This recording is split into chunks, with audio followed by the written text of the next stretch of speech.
आज की इस वीडियो को स्टार्ट करने से पहले मैं आप सभी लोगों से बस इतना कहना चाहता हूँ कि अगर आप इमोशनली इतने स्ट्रांग नहीं हो तो प्लीज़ इस वीडियो को आप यहीं छोड़ दो, क्योंकि ये केस बिल्कुल भी नॉर्मल नहीं है। इसके अंदर कुछ ऐसी चीज़ें हैं जिन्हें जानने के बाद आपको उल्टी आ सकती है, आप परेशान हो सकते हो, आपको ऐसा महसूस होगा कि कोई भी व्यक्ति इतना गंदा कैसे हो सकता है। जब मैं इस केस को स्टडी कर रहा था, इस केस पर रिसर्च कर रहा था पिछले एक हफ्ते से, खुद मैं 2 या 3 रात ढंग से नहीं सो पाया। वो जो स्टोरी है वो पूरे दिन मेरे दिमाग में घूमती रहती थी। मैं ये सोचता रहता था कि कोई इंसान इतना गंदा कैसे हो सकता है। इसका अंदाज़ा आप इसी बात से लगा सकते हो कि जब इस केस का ट्रायल चल रहा था तो कोर्ट रूम में जितने भी लोग मौजूद थे, इस पूरी कहानी को सुनने के बाद कोई शौक में था, कोई रो रहा था।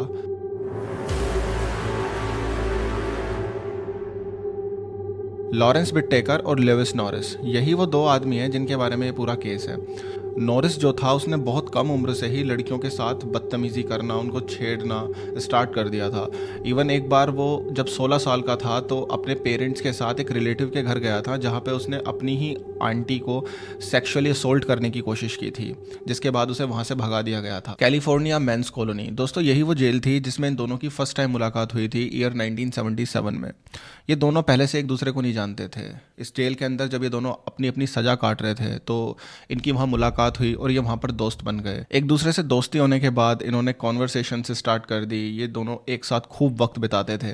बाद में इन्हें पता चला कि इनके अंदर कुछ चीज़ ऐसी है जो बहुत कॉमन है, और उनमें से सबसे भयानक चीज़ ये थी कि इन दोनों को ही औरतों को परेशान करने में, उन्हें पीटने में, उन्हें दुख में देखने में बहुत मज़ा आता था। औरतों के दुख को ये लोग बहुत इन्जॉय करते थे।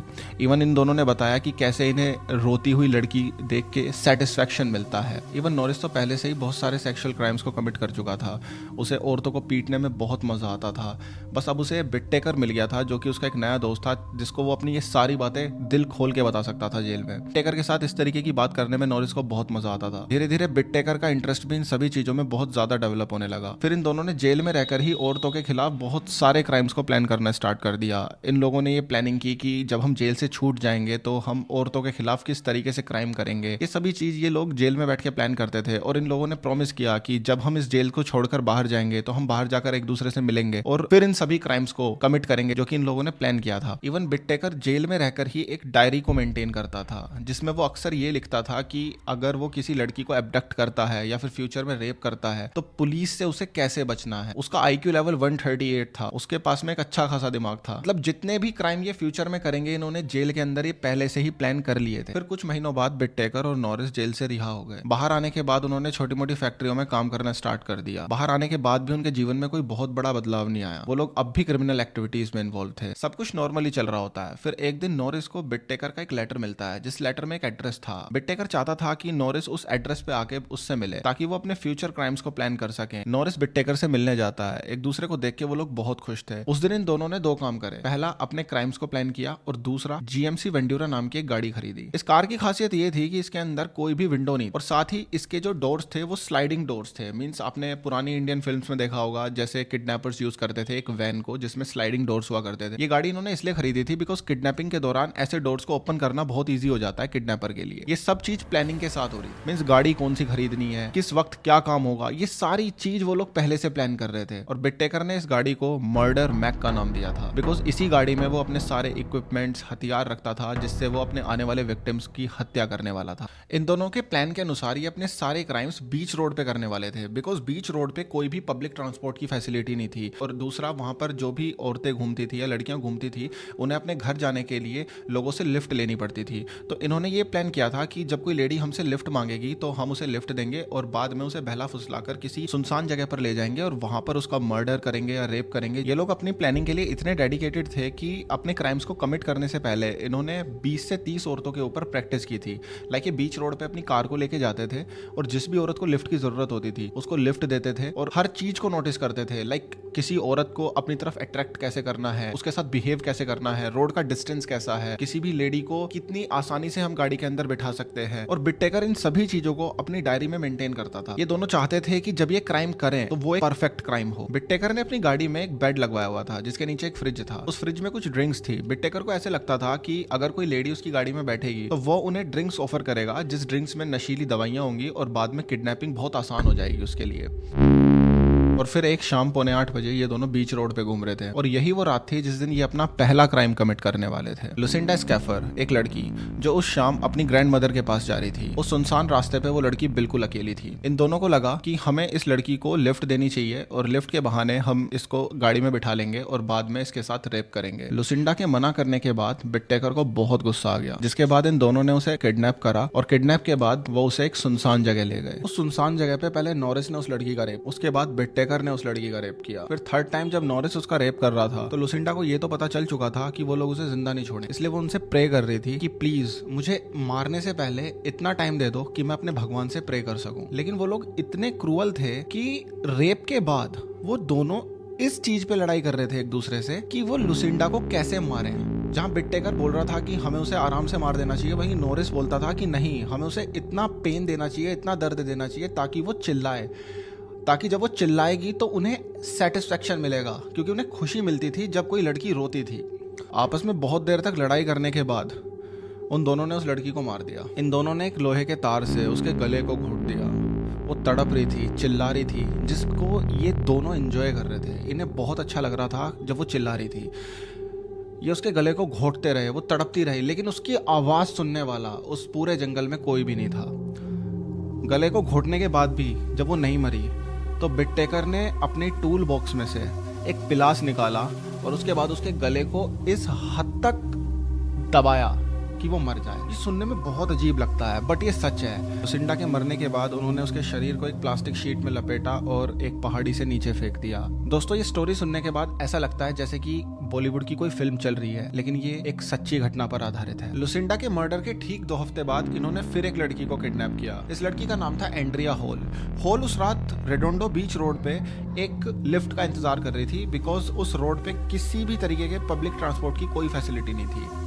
बिटटेकर लड़की को अकेले देख के उसके पास जाता है अपनी गाड़ी लेके और उसे लिफ्ट ऑफर करता है, बट हॉल बिटटेकर के ऑफर को रिजेक्ट कर देती है और वो गाड़ी में बैठने से साफ मना कर देती है, जिसकी वजह से नॉरिस को बहुत ज्यादा गुस्सा आता है। अपने गुस्से के चलते वो बाय फोर्स हॉल को किडनैप कर लेता है। गाड़ी में बिठाने के बाद वो उसे कुछ ड्रिंक्स ऑफर करते हैं ताकि वो उन्हें पिए और नशे में चली जाए, लेकिन हॉल ड्रिंक्स पीने से मना कर देती है, जिसकी वजह से नॉरिस को और ज्यादा गुस्सा आता है और वो उसके साथ मारपीट शुरू कर देता है। बाद में बिटटेकर गाड़ी को उसी सुनसान जगह पे ले जाता है जहां पे उन्होंने लुसिंडा का रेप किया था। उस जगह पे ले जाने के बाद 2 बार बिटटेकर हॉल का रेप करता है और 1 बार नॉरिस हॉल का रेप करता है। अब यहाँ पे ये 1 बार 2 बार इसलिए इंपॉर्टेंट है क्योंकि पिछले रेप में बिटटेकर ने 1 बार रेप किया था और नॉरिस ने 2 बार। ये लोग हिसाब रखते थे कि कौन कितनी बार लड़की के साथ रेप कर रहा है, इसलिए इस बार बिटटेकर 2 बार हॉल के साथ रेप करता है और 1 बार नॉरिस। ये लोग एक एक चीज को रिकॉर्ड करते थे, लाइक अगर वो हॉल का रेप कर रहे हैं तो उस रेप के बाद वो जब चिल्ला रही है, वो रो रही है, उस मतलब जो भी कुछ गंदी चीज वहां होने लग रही है, उस सभी चीज को बिटटेकर रिकॉर्ड करता था अपने ऑडियो टेप में। और साथ ही साथ वो इन सभी इंसिडेंट्स की जितनी भी स्टोरी थी वो अपनी एक डायरी के अंदर लिखता था, बिकॉज उसे बाद में इन सभी चीजों को पढ़ने में, सुनने में बहुत मजा आता था। नॉरिस और बिटटेकर इतने सैडिस्टिक नेचर के थे कि उन्हें बहुत मजा आता था किसी भी औरत को दुख देने में। इतना सब होने के बाद भी, इस कंप्लीट रेप के बाद में भी, बिटटेकर इंस्ट्रक्शंस देता है कि तुम्हें अब अपने सारे कपड़े उतारने पड़ेंगे और बिना कपड़ों के हमारे सामने वॉक करनी होगी। बिकॉज हॉल जीना चाहती थी, उसे पता था कि अगर वो ऐसा नहीं करेगी तो वो लोग उसे मार देंगे। वो अपने सारे कपड़े उतार देती है और वो उस जंगल में उनके सामने वॉक कर रही होती है। फिर बिटटेकर नॉरिस को शराब खरीदने के लिए बोलता है। वो कहता है कि तुम जाओ और शराब खरीद के। नॉरिस के जाने के बाद बिटटेकर हॉल के अलग अलग एंगल से पिक्चर्स क्लिक करता है, वो भी बिना कपड़ों के। वो पिक्चर्स इतने वाहियात थे कि उसे कोई नॉर्मल इंसान देख ही नहीं सकता। वो बहुत खराब पिक्चर्स थे, बिना कपड़ों के उसके पिक्चर्स क्लिक करता था क्योंकि उसे बाद में वो पिक्चर्स एंजॉयमेंट के लिए चाहिए थे। जब नॉरिस वापस आता है तो नॉरिस देखता है कि बिटटेकर एक पत्थर के ऊपर बैठा हुआ है और उसके हाथ में कुछ पिक्चर्स हैं। नॉरिस ने उससे पूछा कि हॉल कहाँ है, तो बिटटेकर जो डायरी मेंटेन करता था उस डायरी में वो पूरी स्टोरी लिखता था। उस डायरी में साफ मेंशन था वो वहां घूम रही थी, उसके साथ जो भी कुछ हुआ।